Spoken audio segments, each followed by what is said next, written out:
Акција!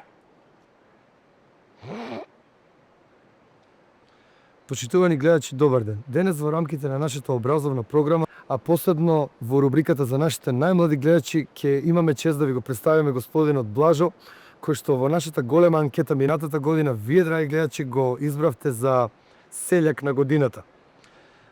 Сега ќе го запрашаме господинот Блажо како изгледа еден негов најобичен работен ден.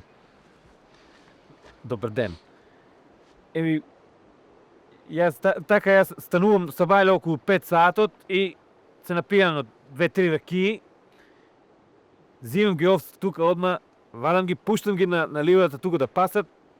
Они додека пасат, јас се дувам си така со шишто ракија и си пијам од таа ракијата, уште едно 7-8 комада од ракиите ќе испијам. Стоп! И после...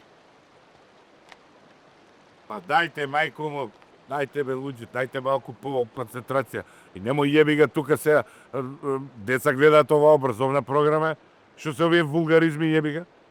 Немој тоа ракија ово, ќе кажеш книги, читам нешто покултивирано да биде. И ти не ми зјапај у камера цело време, гледај у соговорникот, гледај, со него разговараш. Па ја не знам дека сум у кавер веќе. Кавер си како не си.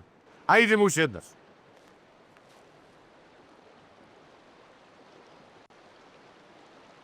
Акција!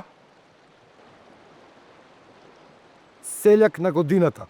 Сега, почитувани гледачи, ќе го запрашаме господинот Блажо како изгледа еден негов најобичен работен ден. Така, јас станувам секој со бајле околу 5 саатот и одма чим ке станам, зимам 3-4 книги ќе ги прочитам и после ги зимам овците, ги пуштам така на испаше да одат тамо. Овците додека пасат, јас се дувам под едно дрво дебело и читам. Читам така едно 7-8 книги ќе прочитам, си читуцкам цело време.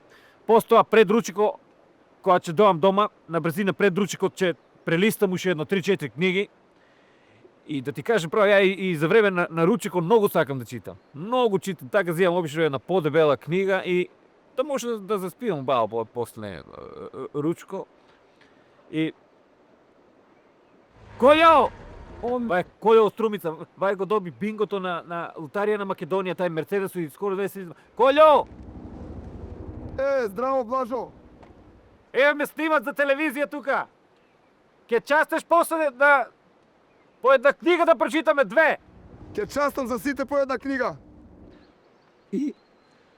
И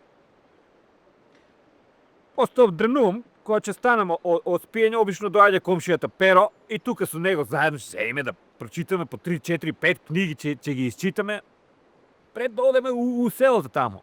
И после се собираме сите тука од цело село, одеме тамо и пред тоа библиотека тука сите и сите тука групно читаме, разбираш.